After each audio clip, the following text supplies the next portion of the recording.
I want to share something with you that's relative to critical options, because we all have them in our lives. And I want to ask you a question. What is the focus of your life?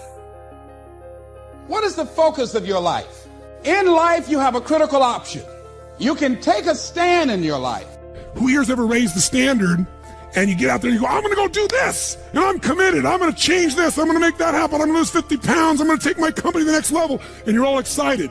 And then all of a sudden this voice in your head goes, who are you kidding? Winners don't do different things, they do things differently. And many times people ask, what do they do differently?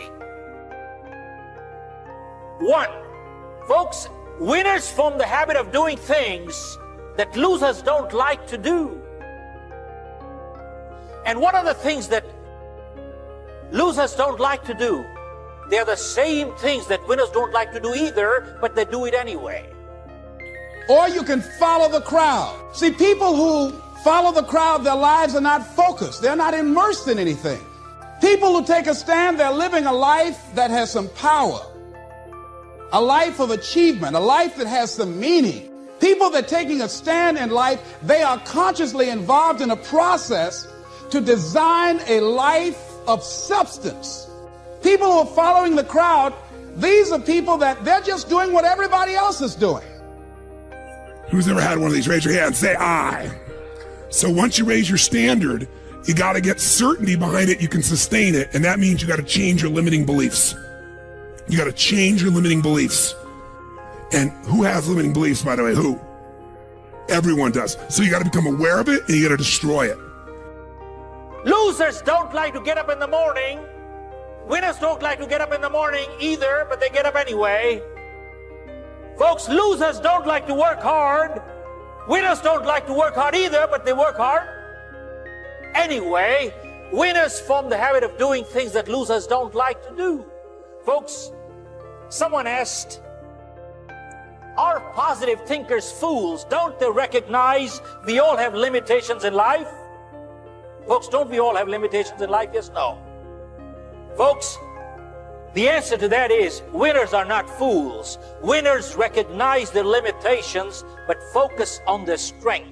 Losers recognize their strength but focus on their weaknesses.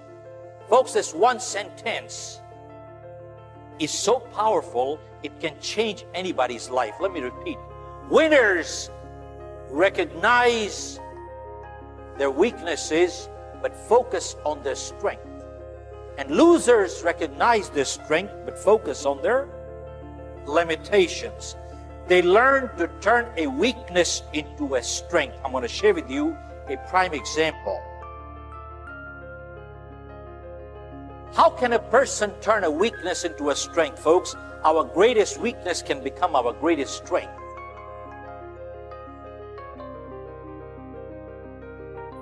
So that's a crowded road over there. They're following the followers. I want to talk to you about taking a stand with your life. And what are some of the things we can do that will enable us to give our lives up in a way that has some purpose and meaning, that can be real for us, that can give us a sense of fulfillment, of joy and happiness and peace of mind. See, most people are bored with life. Most people feel that life isn't worth the hassle, that life is just wearing me out. It's boring, it's monotonous. I have nothing to look forward to. Here we go again, another Monday morning. TGIF day, thank God it's Friday. Here we go again, oh boy. You see what the man meant about many people die at age 25 and don't get buried until they're 65? Doing the same thing the same way every day, looking at these faces, just walking around. Now, how to do that, honestly, if you've been to the UPW, you know how. If you haven't, come join me in San Jose or someplace else. When you change your limiting belief, everything changes. Because as you believe, so is it done unto you. If you believe you're right, or you believe you're wrong, you're right. You got to be aware of these faces. They affect you, you know. Try to stay around pleasant faces, and if you have an unpleasant face, try and smile more. It's good for your health. So looking for a way in which we can begin to give our lives some special power, Number one, commit yourself to giving your best at all times. Now, that's not easy. Can you imagine, folks? He turned a weakness in life into a strength. Our greatest weakness in life can become our greatest strength. See, once you believe something is a certain way, out of your need for certainty, you'll change things to meet that belief. Let me show you in 2 seconds flat why the rich get richer and the poor get poorer. I call it the success cycle, real fast. Draw yourself 4 squares, put them up on the screen here. You'll see, as I do this, take a quick look. You'll notice you've got the word potential up in the left-hand square.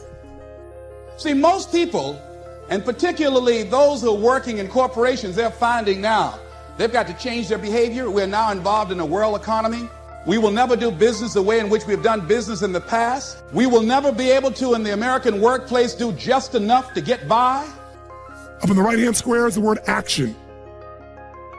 Bottom right is the word results. Bottom left is the word belief, or another word for that would be a sense of certainty. Potential, action, belief, results. And notice there's arrows in a clockwise fashion where they just keep feeding each other over and over and over again. Now the standards have been raised. Quality and productivity has been increased because of the competition. And so now average performance will not be enough. This is a new day. Competition is fierce.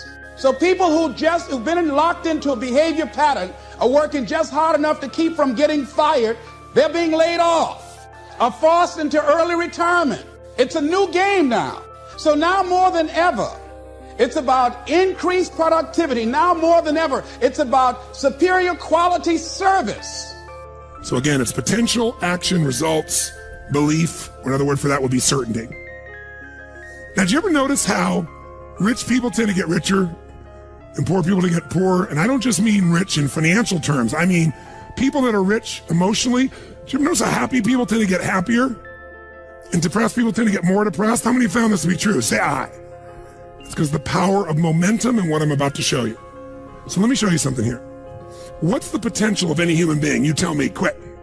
Going against the grain takes a lot of guts and conviction. Hello? Going against the grain takes a lot of guts and conviction.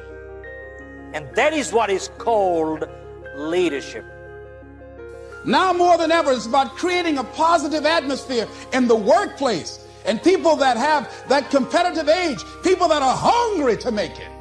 So you got to be hungry now. You can't just casually walk around, well, I'll get to it later on. Oh, no, this is a new day right now. Now, here's where the challenge is. How many got tons to do in your normal list of things to do when you go home? How many got a lot to do? Say aye. How many have a lot of outcomes you got to go after? Say aye.